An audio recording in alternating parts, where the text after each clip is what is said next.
Once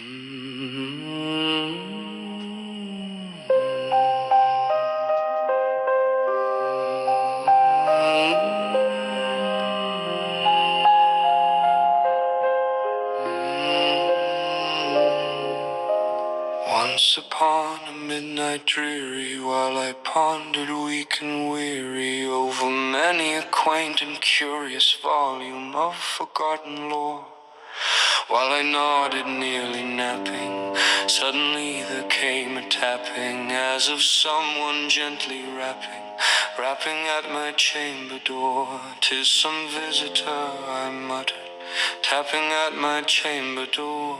Only this and nothing more. Ah, distinctly I remember it was in the bleak December, and each separate dying ember wrought its ghost upon the floor.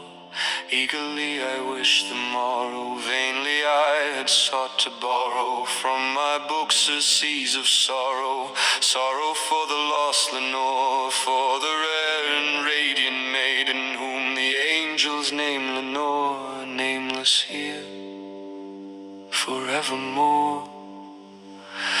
And the silken, sad and sudden rustling of each purple curtain thrilled me, filled me with fantastic terrors never felt before. So then now to still the beating of my heart I stood repeating, "'Tis some visitor I'm trading entrance at my chamber door." Some late visitor I'm trading entrance at my chamber door. This it is and nothing more. Presently my soul grew stronger, hesitating then no longer. "Sir," said I, "or madam, truly your forgiveness I implore. But the fact is I was napping, and so gently you came rapping, and so faintly you came tapping at my chamber door, that I scarce was sure I heard you. Here I opened wide the door, darkness there and nothing more. Deep into that darkness peering, long I stood there wondering, fearing, doubting, dreaming dreams no mortal ever dared to dream before. But the silence was unbroken, and the stillness gave no token, and the only word there spoken was the whispered word Lenore. This I whispered, and an echo murmured back the word Lenore. Merely this and nothing more. Back into the chamber turning, all my soul within me burning. Soon again I heard a tapping, somewhat louder than before. "Surely," said I, "surely that is something at my window lattice. Let me see then what thereat is, and this mystery explore. Let my heart be still a moment, and this mystery explore. 'Tis the wind and nothing more." Open here I flung the shutter when, with many a flirt and flutter in there, stepped a stately raven of the saintly days of yore.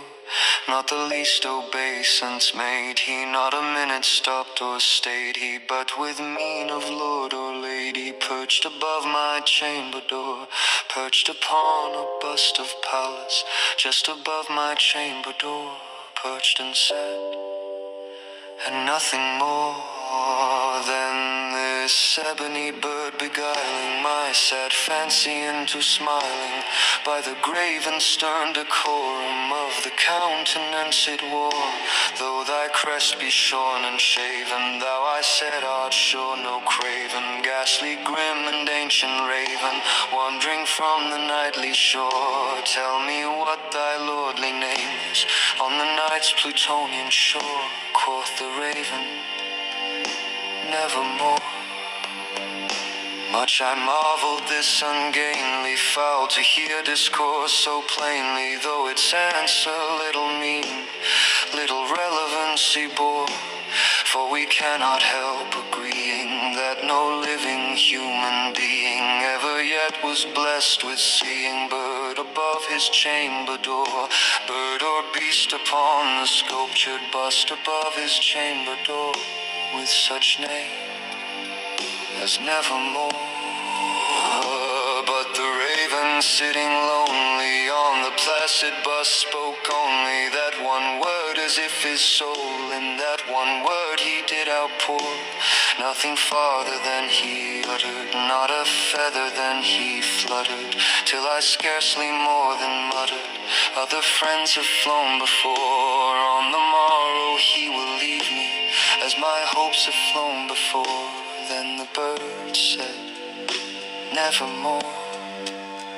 Startled at the stillness broken by reply so aptly spoken, doubtless said I, what it utters is its only stock and store, caught from some unhappy master, whom unmerciful disaster followed fast and followed faster, till his songs one burden bore, till the dirges of his hope that melancholy burden bore. Nevermore. But the raven still beguiling all my fancy into smiling, straight I wheeled a cushioned seat in front of bird and bust and door. Then upon the velvet sinking, I betook myself to linking fancy unto fancy, thinking what this ominous bird of yore, what this grim, ungainly, ghastly, gaunt, and ominous bird of yore meant in croaking Nevermore. This I sat engaged in guessing, but no syllable expressing to the fowl whose fiery eyes now burned into my bosom's core. This and more I sat divining, with my head at ease reclining on the cushion's velvet lining, that the lamplight gloated o'er, but whose velvet violet lining with the lamplight gloating o'er she shall press, ah, nevermore.